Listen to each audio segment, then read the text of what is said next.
The other day, I came on the internet in tears because I was having an anxiety attack and I was very overwhelmed because I felt like my kids don't listen to me. They don't do the simple one thing I ask for, and that's keep their rooms in the house clean. I showed y'all the mess and I also showed y'all me cleaning it up because I'm naturally a clean person and I just couldn't help looking at it. But what I didn't share was how I handled the situation. I must say that this is not one of my proudest moments.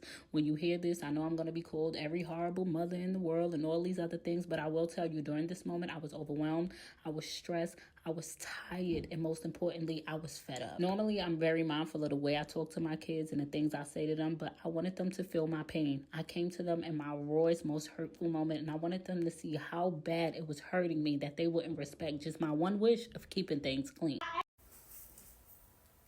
I'm TJ, and this is life lessons. Listen, growing up, I remember, me and my sister, and we had my mother would have the expectation of us cleaning the house, right?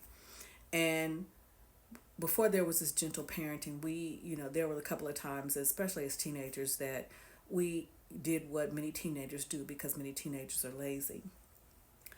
But my mother regulated. You can call it abuse, you can call it what it will. She cussed us out. Whatever. She regulated. And I remember one time in particular, we had a holiday. So that meant my mom had to go to work, but we got a chance to stay home. So me and my sister kicking around all day, doing nothing. Watching TV, hanging out with our friends, whatever. My mother came home and went off. Off. Because she said that there is no way that the house should look the same way when she came back from work than it did when she left to go to work. Now, of course, some teenagers were like, okay, what's the big deal?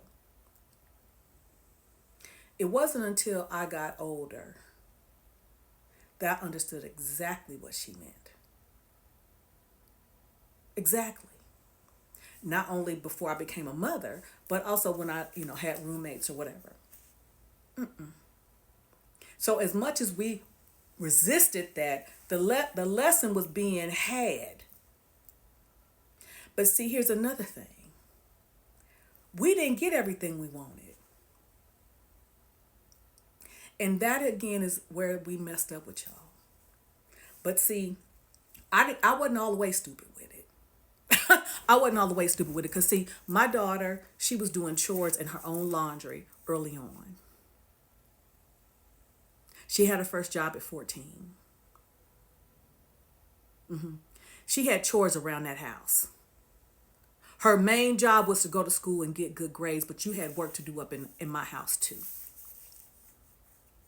And one of the things, you go to her page and see because she read them the Riot Act, but it shouldn't take all that because if you saw the filth, my mother would have. If my mother would have came home to something like that, she would have went through that house like a Tasmanian devil, whooping our asses. Say what you want. Period. With a T.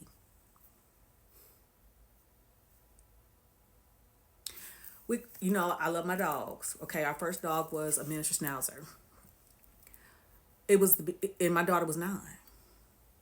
She understood that her responsibility was to walk that dog before she went to school and after school. I would come home and I would walk him in midday because again, especially when he was a puppy.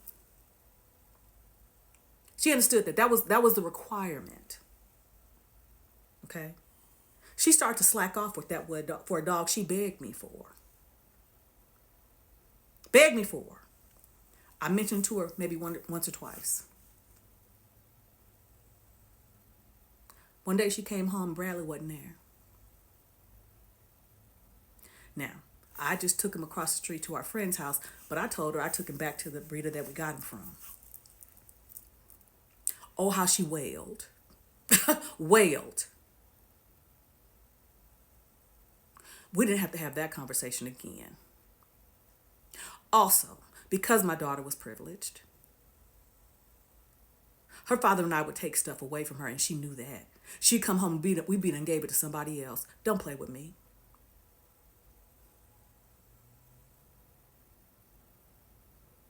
Don't play with me. But see, again, now this is me. Everything I know is content with y'all. You ain't gonna see me doing certain things on live with my teenage kids. It ain't cracking. You ain't gonna see me doing certain things with my grandchildren. It ain't cracking. There's a hierarchy in this thing. There's a hierarchy.